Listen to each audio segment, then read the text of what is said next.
8 dekada mula nang mangyari ang Holocaust o ang pagpatay sa milyong-milyong Hudyo. Patuloy itong inaalala para magsilbing babala at huwag na payagang mangyari ulit. May unang balita si JP Soriano.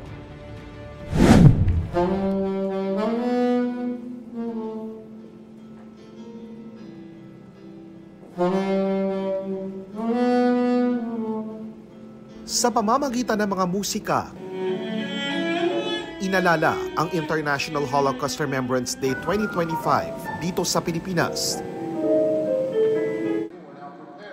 Ang Holocaust ay yung genocide o pagpatay sa mga European Jews na nangyari noong World War II mula taong 1941 hanggang 1945 ng Nazi Germany na pinangunahan ni Adolf Hitler.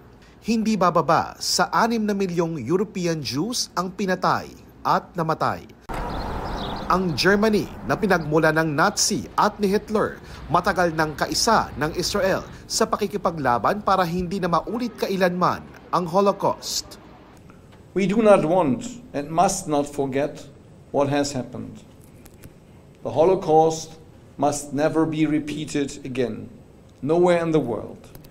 That is why the remembrance of the Holocaust is a moral obligation for the global community, for all mankind, and in particular for us, Germans. Kahit 8 dekada na ang Holocaust, patuloy pa ring dumaraan sa pagsubok ang Jews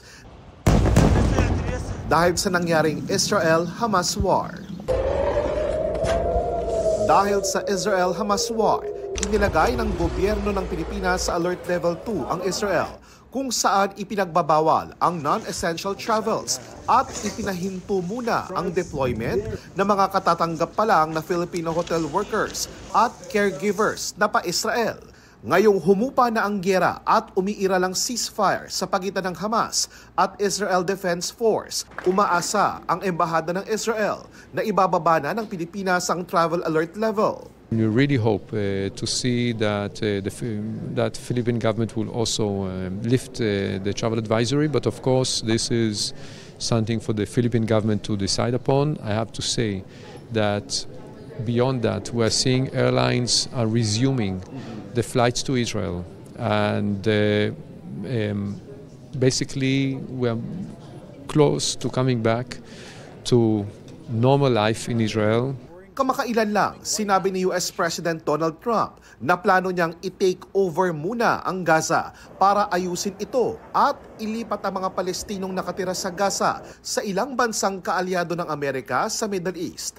Wala pang opisyal na pahayag kaugnay nito ang gobyerno ng Pilipinas, pero nakaantabay raw ang ating Department of Foreign Affairs sa mga susunod na mangyayari. We want to see what will happen. So far, I've not heard of any action yet, so we'll have to see.